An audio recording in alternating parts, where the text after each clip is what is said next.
Karthigai Deepam serial October 2 இன்னைக்கான எபிசோடில் என்ன நடக்கலாம் அப்படிங்கிறத ஃபுல் ரிவ்யூவாக பார்த்துலாங்க. அபிராமி அம்மா ஃபோனில் சொன்ன விஷயத்தை கேட்டு அப்படியே ஷாக்காகி நிற்கிறாங்க ஜானகி. கண்ணில் இருந்து கண்ணீர் கொட்ட அப்படியே தீபாவை திரும்பி பார்க்குறாங்க. தீபா சாமி கும்பிட்டுட்ருக்காங்க. தீபா சொன்னதையும் யோசிச்சு பார்க்குறாங்க. அதுக்கப்புறம் ஜானகி எப்படியெல்லாம் தீபாவை திட்டினாங்க அப்படிங்கிறதையும் அப்படியே யோசிச்சு பார்க்குறாங்க. என்னை நீ அம்மான்னு கூப்பிடாத, ஏதோ பெத்த கடமைக்கு உன்னை வீட்டில் வச்சு சோறு போட்டுட்ருக்கோம் அப்படின்னு எல்லாம் ஜானகி தீபாவை பார்த்து சொன்னதையெல்லாம் யோசிச்சு பார்த்து பயங்கரமாக அழ ஆரம்பிச்சிடறாங்க. இப்படி அழுகிற சவுண்டை கேட்டு தீபா உடனே ஓடி வராங்க. அம்மா ஏமா அழற, என்னாச்சுமா என்னாச்சு அப்படின்னு தீபா கேட்டுட்ருக்க. உன் மனசில் எவ்வளோ பெரிய வழியை சுமந்துட்டுருக்க, அது தெரியாமல் நான் உன்னை எல்லாம் நல்லா திட்டியிருக்கேன். இந்த அம்மாவை மன்னிச்சிரு தீபா அப்படின்னு ஜானகி சொல்ல, ஏமா இப்படியெல்லாம் பேசுகிறீங்க அப்படின்னு தீபா கேட்க, தீபா பக்கத்தில் வந்ததுமே உடனே ஜானகி அவங்கள அப்படியே கட்டி பிடிச்சு அழ ஆரம்பிச்சிடறாங்க. என்னம்மா என்ன ஆச்சுன்னு தீபா கேட்க, அபிராமி அம்மா ஃபோன் பண்ணியிருந்தாங்க, நீன்னு நினச்சி என்கிட்ட எல்லாம் உண்மையும் சொல்லிட்டாங்க அப்படின்னு சொல்லிட்டு அவங்க சொன்ன விஷயத்தை எல்லாத்தையும் அப்படியே தீபா கிட்ட சொல்லிடுறாங்க. உங்ககிட்ட நான் எத்தனை முறை கேட்டேன், யார்கிட்டையும் சொல்லாமல் இப்படி அழுத்தமாக இருந்துட்டியேடி, ஏண்டி இப்படி பண்ண? எனக்கு ஆரம்பத்துல இருந்தே அந்த அம்மா மேலே சந்தேகமாக தான் இருந்துச்சு.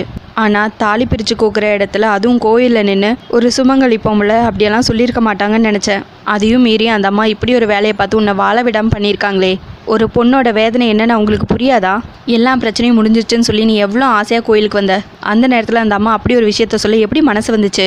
முருகா, நாங்களா இப்படி ஒரு சம்மந்தத்தை உங்ககிட்ட கேட்டோம். எங்கள் தகுதி தராதரத்துக்கு ஏற்ற மாதிரி தானே ஒரு ஏற்பாடு பண்ணோம். நீ தானே எல்லாத்தையும் இப்படி களைச்சி போட்ட. மாப்பிள்ளை தம்பி எல்லா பிரச்சனையும் முடிச்சு என் பொண்ணு மேலே தப்பு இல்லைன்னு நிரூபிச்சிட்டாருன்னு தெரிஞ்சதும் நீ அமைச்சு கொடுத்த வாழ்க்கையை நீயே சரி பண்ணிட்டேன்னு நினச்சேன். ஆனால் அது அப்படி இல்லைன்னு ஆக்கிட்டியே அப்படின்னு ஜானகி மனசுடைஞ்சு பேசிகிட்டு இருக்காங்க. அப்போ தீபா வந்து அம்மா அப்படின்னு சொல்லி கூப்பிட, தானா அமைஞ்ச வாழ்க்கைனாலும் தேடினாலும் கிடைக்காத ஒரு தங்கமான மாப்பிள்ளையே என் பொண்ணுக்கு அமைச்சு கொடுத்தேன்னு நான் பூரிச்சு போயிருந்தேன். அவரோட இவ்வளோ வாழ விட்டியா நீ? இப்படி தாலி பிரித்து கோக்குற நேரத்தில் என் பொண்ணு வாயாலேயே அந்த வாழ்க்கை வேணான்னு சொல்ல வச்சிட்டியே. இதெல்லாம் உனக்கு நல்லா இருக்கா? இதுக்கு தான் நீயே கதின்னு என் பொண்ணு உன்னை முருகா நம்பிட்டு இருந்தாளா? நீ இவ்வளோ பெரிய சோதனை கொடுத்தும் இப்பவும் உன்னை நம்பி வந்து இப்படி உட்கார்ந்துட்டுருக்காளே. வாழ வேண்டிய வயசில் இப்படி அவளை சோதிக்கலாமா நீ? முருகா, உனக்கே இது நியாயமா இருக்கா அப்படின்னு ஜானகி சொல்லிட்டு இருக்க. அம்மா அழாதம்மா ப்ளீஸ்மா அப்படின்னு அழுதுகிட்டே தீபா சொல்ல, உனக்கு ஆறுதல் சொல்ல வேண்டிய என்ன, நீ ஆறுதல் சொல்லி சமாதானப்படுத்துறியா? இப்படி ஒரு குணவதியை நீ சோதிக்கிறிய முருகா அப்படின்னு சொல்லிட்டு இருக்க. அம்மா, நம்மளால யாருக்கும் கஷ்டம் வேணாமா. சாமியே அமைச்சு கொடுத்துருந்தாலும் நம்ம தகுதிக்கு மீறினவங்க மேலே நமக்கு ஆசை வரக்கூடாதுமா அப்படின்னு தீபா சொல்லிட்டு. என்னடி பெரிய தகுதி, மாப்பிள்ளை தம்பிக்கு உன்னை பிடிச்சிருக்கு, நீ தான் அவருக்குன்னு மாப்பிள்ளையே முடிவு பண்ணிட்டாரு. அவர் இங்கிருந்து 3 நாளுமே நாங்கள் நல்லாவே உணர்ந்தோம். வாழ போகிற 2 பேருக்குமே ஒருத்தருக்கு ஒருத்தர் பிடிச்சிருக்கிறப்போ இதில் மற்றவங்க யாரும் தலையிட உரிமையே இல்லை. அது அம்மாவாக இருந்தா என்ன, யாராக இருந்தா என்ன, நான் மாப்பிள்ளை தம்பிக்கிட்ட இதுதான் என் பொண்ணுக்கு நடந்துச்சு, நான் எல்லாத்தையும் சொல்ல போகிறேன் அப்படின்னு ஜானகி சொல்ல, அம்மா அவசரப்பட்டு எதுவும் பண்ணிடாதம்மா. நமக்கு எதுக்கு அம்மாவுக்கும் மகனுக்கும் நடுவில் சண்டை மூட்டி விடுற பேர்? அதெல்லாம் நமக்கு வேண்டாமா. ஒரு அம்மாவா அவங்க ஆதங்கத்தை புரிஞ்சுக்கிட்டு தான் நான் வேலைக்கு வந்தேன். எனக்கு அவங்க மேலே எந்த வருத்தமும் இல்லை. அவங்களா நம்மளை தேடி வரல, நமக்கு எந்த நம்பிக்கையும் கொடுத்து ஏமாத்தலை. அவங்களும் தான் ஏமாந்து போயிட்டாங்க. அந்த ஏமாற்றத்தை ஒரு தாயாக அவங்களால தாங்கிக்க முடியல.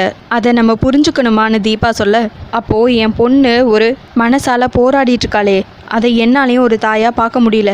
என்னோட ஆதங்கத்தை யார் புரிஞ்சுக்கிறது? நான் யார்கிட்ட சொல்லி அழ முடியும்? பெத்த பிள்ளையோட சந்தோஷத்தை பார்க்காம தான் நினச்சது நடக்கலன்னு இப்படியெல்லாம் பண்ணிட்டு இருக்காங்க. அதை நம்ம புரிஞ்சுக்க வேற செய்யணுமா? நான் மாப்பிள்ளை தம்பிக்கிட்ட சொல்லதா போகிறேன்னு ஜானகிக்கு கிளம்ப, நில்லுமா, நீ கார்த்திக் சார்கிட்ட இதை பற்றி எதுவும் சொல்லக்கூடாது. நீ சொல்லி அவங்க வீட்டில் ஏதாவது பிரச்சனையாச்சு அடுத்த நிமிஷமே நான் இந்த வீட்டிலேருந்து கிளம்பி போயிடுவேன் அப்படின்னு சொல்லிட்டு தீபா அங்கேருந்து கிளம்பிடுறாங்க.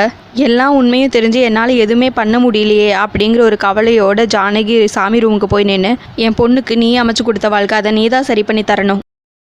நான் உன் மேலே வச்சுருந்த நம்பிக்கையெல்லாம் பொய்யன்னு ஆயிரும் பார்த்துக்க அப்படின்னு சொல்லிட்டு ஜானகி அங்கேருந்து கிளம்பிடுறாங்க. இன்னொரு பக்கம் ஐஸ்வர்யா, கார்த்தி இவ்வளோ கான்ஃபிடென்ட்டாக சொல்கிறாருன்னா அப்போ கண்டிப்பாக விஷயம் உண்மையாக தான் இருக்கும். இந்த வீட்டில் தீபாவை பிடிக்காத ஆளுங்கன்னா அது நானும் அத்தையும் தான். நான் இதை பண்ணல, அப்போ கன்ஃபார்மாக அத்தை தான் இந்த விஷயத்த பண்ணியிருக்கணும். இதனால தான் கார்த்தியை நான் காஞ்சிபுரத்துலேருந்து வர சொல்லுங்கன்னு சொன்னால் ரொம்ப கான்ஃபிடென்ட்டாக அவன் வந்துடுவான்னு சொல்லி பேச்சை மாற்றிட்டே இருந்தீங்களா?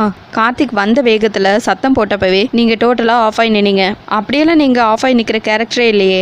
அப்போது ரைட்டு, எப்படி யோசிச்சாலும் அத்தைக்கிட்ட தான் வந்து நிற்குது. ரைட்டு, போய் நேரடியாகவே கேட்டு பார்த்துடலாம் அப்படின்னு சொல்லிட்டு ஐஸ்வர்யா அபிராமி ரூமுக்கு போகிறாங்க.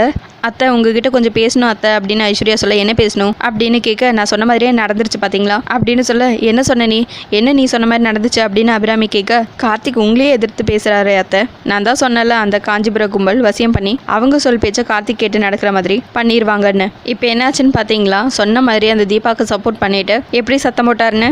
இப்போ என்னத்தை பண்ண போறீங்கன்னு ஐஸ்வர்யா கேட்க, என்ன பண்ணணும்னு எதிர்பார்க்குற அப்படின்னு கேட்க, என்னத்தை இவ்வளோ கோவமாக பேசுறீங்கிறாங்க ஐஸ்வர்யா. கார்த்திக் இந்த பிரச்சனைக்கு ஒரு முடிவு தெரிஞ்சாதான் சாப்பிடுவேன்னு சொல்லியிருக்காரு. அதனால தான் கேட்டேன் ஐஸ்வர்யா சொல்ல. அவன் ஏதோ குழப்பத்தில் பேசிட்டு இருக்கான், அதை பெருசாக எடுத்துக்கிட்டு நீயும் இதில் ஏதாவது தீனி கிடைக்குமான்னு ஆராய்ச்சி பண்ணிட்டு இருக்காம போய் வேலையை பாரு அப்படின்னு சொல்ல உங்கள் பாடி லாங்குவேஜே காட்டி கொடுக்குதத்த. நீங்கள் தான் வசமாக ஏதோ அவளை வச்சு செஞ்சு அனுப்பி விட்டுருக்கீங்கன்னு அப்படின்னு மனசுக்குள்ளேயே யோசிச்சுட்டு இருக்க. என்ன எதுக்கு என்னையே பார்த்துட்டு நிற்கிற அப்படின்னு அபிராமி கேட்க. இல்லத்த, நிஜமாவே கார்த்திக் சொன்ன மாதிரி நம்ம வீட்டு ஆளுங்க தான் தீபாவை ஃபோர்ஸ் பண்ணி அனுப்பியிருக்காங்கன்னா அது எனக்கு தப்பில்லைன்னு தான் தோணுது. நம்ம என்ன அவளை பொண்ணு பார்த்து பொட்டு வச்சு நிச்சயம் பண்ணியா கூட்டிகிட்டு வந்தோம், இல்லை அவள் தான் 5-3 அடுக்கோட வந்து இறங்கினாளா? இல்லையே அத்தை, ஏதோ தெரியாம கார்த்தி ஒரு தாலியை கட்ட போய் வலுக்கட்டாயமா நம்ம வீட்டுக்குள்ள வந்தவ தானே அவ. அப்பா அவளை வலுக்கட்டாயமா அனுப்பி வச்சதுல ஒன்றும் தப்பு இல்லையேங்கிறாங்க ஐஸ்வர்யா. சும்மா இந்த மாதிரி ஏதோ ஒன்று பேசி என்னை குழப்பாம போய் உன் வேலையை பாரு. எனக்கு தெரியாதா எது சரி எது தப்புன்னு? நீ சொல்லி கொடுத்ததா நான் தெரிஞ்சுக்கணுமா? நான் அபிராமி கேட்க. இல்லத்த அப்படின்னு சொல்லிட்டு இருக்க. ஏய் போன்னு சொன்னேன் அப்படின்னு அபிராமி கத்தவும் எனக்கு கன்ஃபார்மாக தெரிஞ்சிருச்சாத்த, இதை நீங்கள் தான் பண்ணியிருக்கீங்க. நீங்கள் என்னை திட்டினாலும் கூட இந்த விஷயத்தில் நான் உங்களுக்கு தான் சப்போர்ட்டாக இருப்பேன். நீங்கள் ஸ்ட்ராங்காக இருந்தால் தான் தீபா திரும்பவும் இந்த வீட்டுக்குள்ளே வரமாட்டா. அதனாலேயே இந்த விஷயத்தில் உங்கள் இமேஜ் டேமேஜ் ஆகவே விட மாட்டாத்த அப்படின்னு மனசுக்குள்ளேயே யோசிச்சுட்டு இருக்காங்க. ஐஸ்வர்யா, நான் உன்னை போன்னு சொன்னேன், என்னை கொஞ்ச நேரம் தனியாக இருக்க விடு அப்படின்னு சொல்லி கத்த. உடனே ஐஸ்வர்யாவும் அங்கேருந்து கிளம்பிடுறாங்க. இன்னொரு பக்கம் எல்லாரும் டைனிங் ஹாலில் உட்காந்துட்டு இருக்காங்க. அப்போ கரெக்டாக அபிராமி வந்து ஏன் எல்லாரும் உட்காந்து யோசிச்சுட்டு இருக்கீங்க, எல்லாரும் சாப்பிட வேண்டியதானே அப்படின்னு கேட்க. இல்லை அத்தை, கார்த்திக் சாப்பிட வரமாட்டேன்னு சொல்லிட்டாரு அத்தை, அதனால தான் யாருமே சாப்பிடாம உட்காந்துட்டு இருக்காங்கன்னு மீனாட்சி சொல்ல. நேற்று வந்ததுலேருந்து கார்த்திக் எதுவுமே சாப்பிடல அத்தை அப்படின்னு சொல்ல. நானும் ஏதோ கோவத்தில் அப்போ வரமாட்டேன்னு சொல்லுவான்னு நினச்சேன், ஆனால் இப்போவும் பிடிவாதமாக வரமாட்டேன்னு சொல்கிறான். அதனால தான் நீ வந்ததும் பேசி கூட்டிகிட்டு வரட்டும்னு நாங்கள் எல்லாரும் பார்த்துட்ருக்கோம் அப்படின்னு கார்த்திக் அப்பா சொல்ல. கார்த்திக் எங்கேங்கிறாங்க அபிராமி. அவர் ரூமில் தான் இருக்கார் அத்தைன்னு மீனாட்சி சொல்ல. கரெக்டாக கார்த்திக் வந்து மாடியிலேருந்து கீழே இறங்கி வராங்க. கார்த்திக் பாட்டுக்கு இவங்களை கேர் பண்ணிக்காமல் அப்படியே போக ட்ரை பண்ணுறாரு. அப்போ அபிராமி கார்த்தின்னு கூப்பிட, சாப்பிட வாப்பான்னு கூப்பிட. இல்லைம்மா எனக்கு வேண்டாங்கிறாங்க கார்த்தி.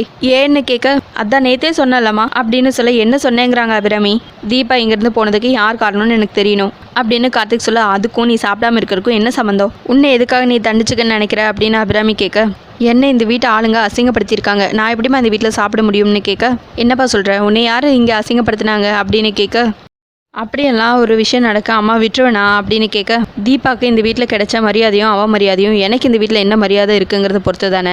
அவங்கள இந்த வீட்டிலேருந்து போகணும்னு சொல்லியிருக்காங்க. அப்போது எனக்கு இந்த வீட்டில் என்ன மரியாதை இருக்குன்னு எனக்கு புரியலம்மா. உங்களுக்கு ஒரு அசிங்கம்னா அப்பாவையும் அசிங்கப்படுத்துகிற மாதிரி தானே. தீபாவுக்கு ஒரு அவமரியாதை நடக்குதுன்னா அது எனக்கும் சேர்த்திதாம்மா அப்படின்னு கார்த்திக் சொல்ல. கார்த்தி, நேற்று கோயிலில் நடந்த விஷயத்த பார்த்து ஏதோ ஒரு ஆதங்கத்தில் நீ சண்டை போடுறேன்னு நினச்சேன். ஆனால் நீ இவ்வளோ தீவிரமாக உனக்கு அவமரியாதை பண்ண மாதிரியெல்லாம் பேசிகிட்டு இருக்க. தீபாவை இந்த வீட்டை விட்டு போகணும் நம்ம வீட்டை ஆளுங்க சொல்லியிருப்பாங்க நீ நினைக்கிறியா அப்படின்னு கார்த்தி அப்பா கேட்டுட்ருக்க. ஒரு நிமிஷம் உங்கள் பொண்டாட்டி முழிக்கிற மொழியை பாருங்க, விஷயம் உங்களுக்கே புரியும் அப்படின்னு ஐஸ்வர்யா மனசுக்குள்ளேயே யோசிக்கிறாங்க. சரிப்பா, நீ அப்படி தான் நம்புறேன்னா நான் உங்ககிட்ட ஒரு விஷயம் கேட்குறேன். தீபாவை யாரோ இந்த வீட்டை விட்டு போகணும்னு சொல்லியிருக்காங்கன்னு சொல்கிற. ஆனால் அந்த பொண்ணு இங்கேருந்து கிளம்பும்போது நான் அந்த பொண்ணுக்கிட்ட இந்த வீட்டை விட்டு போகாதமான்னு கெஞ்சாத குறையாக கேட்டேன். அப்போது அந்த பொண்ணு எனக்கு என்ன மரியாதை கொடுத்தது அப்படின்னு கேட்க. என்னப்பா இதோ அப்பா கேட்குறாரு, இதுக்கு என்ன பதில் வச்சிருக்க? மரியாதை தெரிஞ்ச பொண்ணாக இருந்தால் அப்பாவை மதிச்சு அவள் முடிவை மாற்றிட்டு இருந்திருப்பாள் அப்படின்னு அபிராமி சொல்லிட்டு இருக்க. நீங்களே செக் வச்சதுக்கப்புறம் அவள் எப்படி இங்கே இருப்பா? இல்லை நீங்கள் தான் இருக்க விட்டுருவீங்களா அப்படின்னு திரும்பவும் ஐஸ்வர்யா யோசிக்கிறாங்க. அப்பா சொல்லியும் தீபா இந்த வீட்டை விட்டு போயிருக்காங்கன்னா அப்போது எந்த அளவுக்கு தீபா மேலே ப்ரெஷர் போட்டிருப்பாங்க நீங்களே யோசிங்க அப்படின்னு சொல்ல. என்ன கார்த்திக் இப்படியெல்லாம் பேசுகிறேங்கிறாங்க அபிராமி. சூழ்நிலை தாமா, அதனால தான் இந்த மாதிரியெல்லாம் பேசிகிட்டு இருக்கேன் அப்படின்னு கார்த்திக் சொல்ல. சரிப்பா, தீபாவை இப்போ யார் இந்த வீட்டை விட்டு போக சொன்னாங்கன்னு உனக்கு தெரியணும், அவ்வளோதானே. உண்மை தெரிஞ்சா நீ சாப்பிடுவல அப்படின்னு அபிராமி கேட்க. இன்னொரு பக்கம் ஐஸ்வர்யா, ஆஹா அத்தை உண்மையெல்லாம் சொல்லிடுவாங்க போல இருக்கே. ஐஸ்வர்யா, இது நல்லா சந்திரப்போம், நீ முந்திக்கோடி பழியும் உன் மேலே போட்டுக்கோ. அப்போ தான் அத்தையை வளைச்சு ஃப்யூச்சரில் மொத்த கண்ட்ரோலையும் உன் கைக்குள்ளே கொண்டு வர முடியும் அப்படின்னு ஐஸ்வர்யா யோசிச்சுட்டு இருக்காங்க. அப்போ நாச்சியா, நீ என்ன சொல்ல வர? அப்போ நம்ம வீட்டு ஆளுங்க தான் தீபாவை இந்த வீட்டை விட்டு போக சொன்னாங்களா அப்படின்னு கார்த்திக் அப்பா கேட்டுட்டு இருக்க. ஆமாம் மாமா, தீபாவை நான் தான் இந்த வீட்டை விட்டு கேவலமாக பேசி போக சொன்னேன் அப்படின்னு ஐஸ்வர்யா சொல்லிட்டு இருக்க. ஏ ஐஸ்வர்யா, நீ எதுக்கும் பழி உன் மேலே தூக்கி போட்டுக்கிற? கார்த்தி, இந்த வீட்டை விட்டு தீபாவை போன்னு சொன்னது நான் தாப்பா அப்படின்னு அபிராமி சொல்லிட்டு இருக்க. நினச்சேன் அத்தையாக தான் இருக்கணும்னு அப்படின்னு மீனாட்சி மனசுக்குள்ளேயே யோசிக்கிறாங்க. நாச்சியா, நீ என்ன சொல்கிற? தீபா மேலே எந்த தப்பும் இல்லைன்னு சொன்னதும் நீ அவளை ஏற்றுக்க ரெடியாக தானே இருந்தேன்னு கார்த்தியாப்பா கேட்க. அவள் மேலே தப்பில்லைன்னு நிரூபிக்க சொன்னதா அவன் நல்லவ தான், ஆனால் அவளை என்னால் இந்த வீட்டு மருமகளாக ஏற்றுக்க முடியல. நானும் கார்த்தியோட விருப்பம்னு தான் மனசை கல்லாக்கிக்கிட்டேன். தாலி பிரித்து கூக்குற இடத்துக்கும் வந்தேன், ஆனால் கார்த்தியோட ஒன்றா வச்சு அவளை பார்க்கவே முடியல. அதனால தான் நேராக அவகிட்ட போய் அப்படின்னு சொல்லிட்டு அவங்க ஃப்ளாஷ்பேக்கில் தீபா கிட்ட சொன்ன எல்லா விஷயத்தையும் அப்படியே சொல்லிடுறாங்க. இதை கேட்டு கார்த்தி பயங்கரமாக ஷாக் ஆகுறாங்க. அதோட எபிசோட முடிச்சிருக்காங்க. உங்களுக்கு இந்த வீடியோ பிடிச்சிருந்தா லைக் அண்ட் சப்ஸ்கிரைப் பண்ணி நம்ம சேனலை சப்போர்ட் பண்ணுங்கள். தேங்க்யூ.